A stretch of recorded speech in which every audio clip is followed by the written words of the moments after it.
Hello everybody, my name is Alesh Eisner and welcome to the Canadian Money Talk, the channel about Canadian investing and personal finance. Please like and subscribe. I record 2 videos per week, so make sure you ring the notification bell to get notified each time one comes out.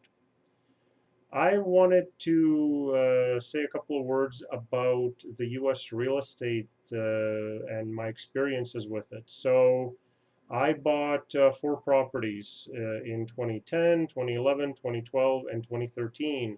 So really just after the crash that they had. So I bought them for 95, 88, 110, and 145,000 respectively. The first two were in Arizona, the other two were in Las Vegas. So I still own 3 of the houses just because I sold one in 2020. I plan to sell one per year to keep most of my income in the lower tax brackets.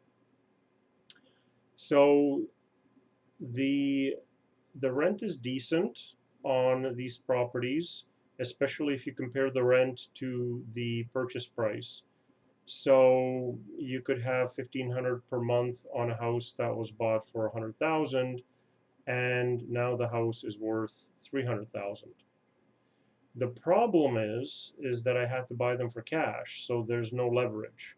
So after it's all done, I get 2 to 3% rental return on the current value.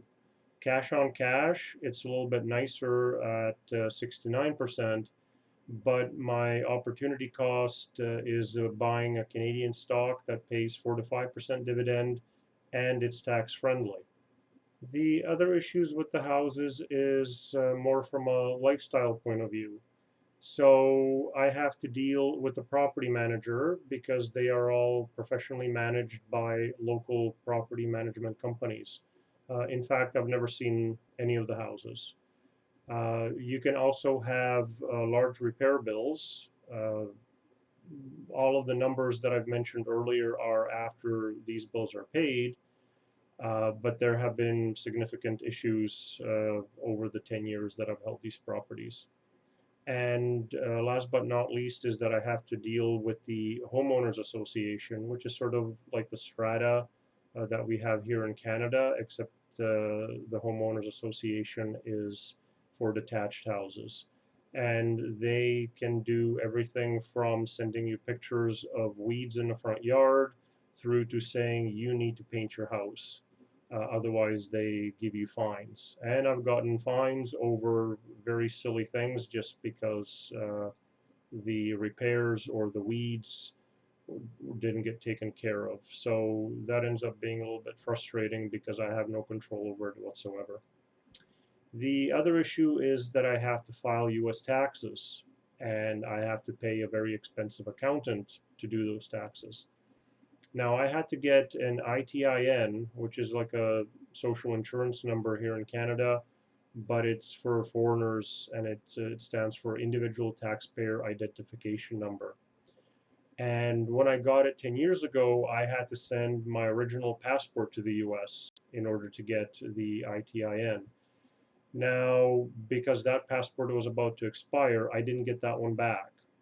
Fast forward 10 years, and the ITIN comes up for renewal.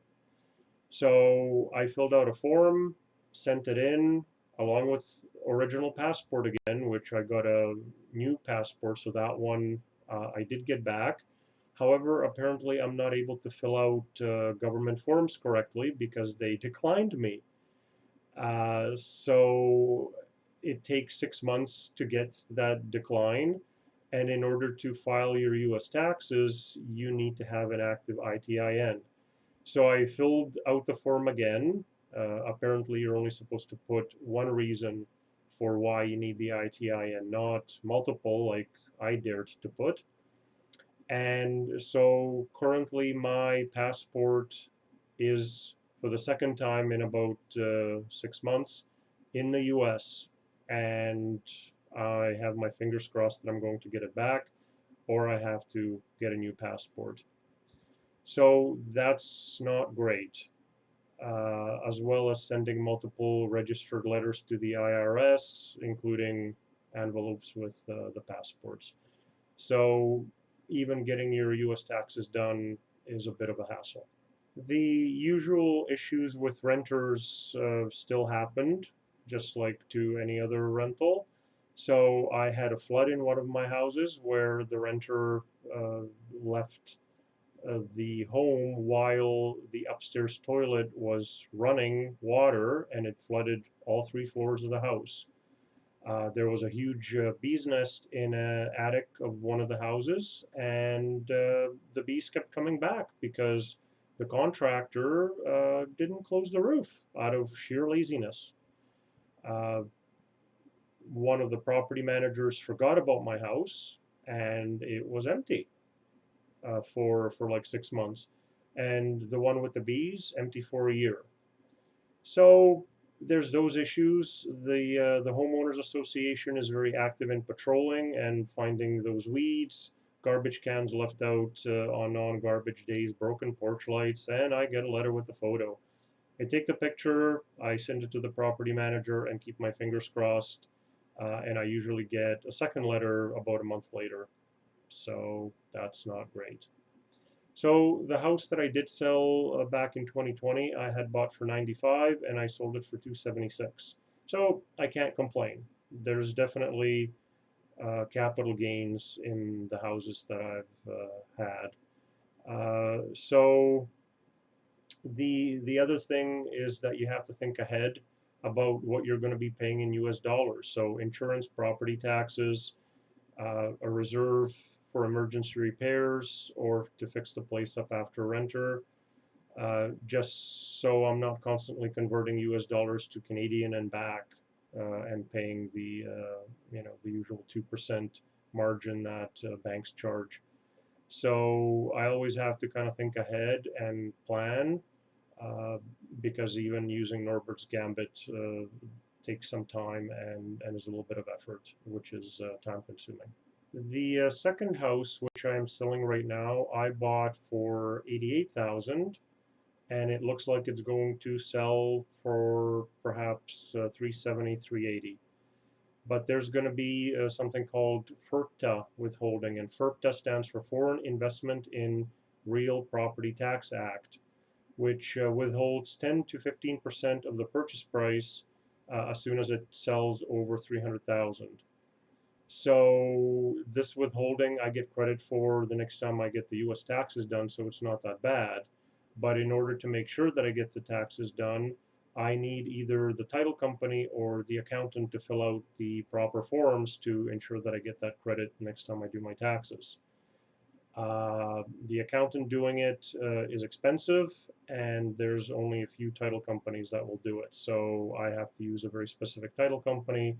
There were phone calls, research by my realtor, etc. So in general, it's just a hassle doing things over long distance, and you have to trust and check on the property managers. I've had to fire one, but the remaining two seem pretty good. Because I don't have a bank account in the US nor a US based credit card, I keep sending USD checks, but they're cashed against the Canadian credit union by mail.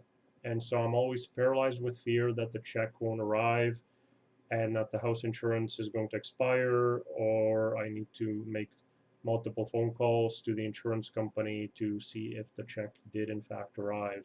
And they don't seem to be very good at telling me that. So there's a little bit of stress involved, but if I did get that US credit card and a US checking against a US bank, I think some of that stress would be alleviated. So I guess that's on me. What I have been doing for the last 10 years has been less than ideal. I don't want to pay with a Canadian credit card because there's the currency conversion, of course, with the weaker Canadian dollar. And then there's an extra 2.5% in fees whenever you use a foreign currency. So I also don't want to get that US based bank account because it's dead money that's just sitting there. However, the city of Las Vegas did force me to do it anyway to pay property taxes by check because they wanted an American USD check so they could electronically deposit it. A Canadian US dollar check wasn't good enough. And fortunately, the property manager volunteered to pay the property taxes for me out of the rent. So then I closed that American checking account as soon as I knew that the property manager was on board. So owning the US properties is a hassle with a lot of planning, logistics, worries, but it pays okay because the houses went up a bunch. The rents are pretty high, especially compared to the initial prices, but they're not quite as awesome now compared to the increased values of the houses. Uh, my places would be borderline cash flowing if I did actually have a full mortgage, but then I would have leverage, and then the percentage returns would look a lot better.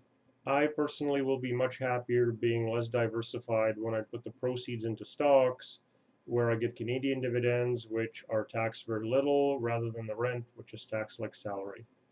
So this has been my experience with US properties.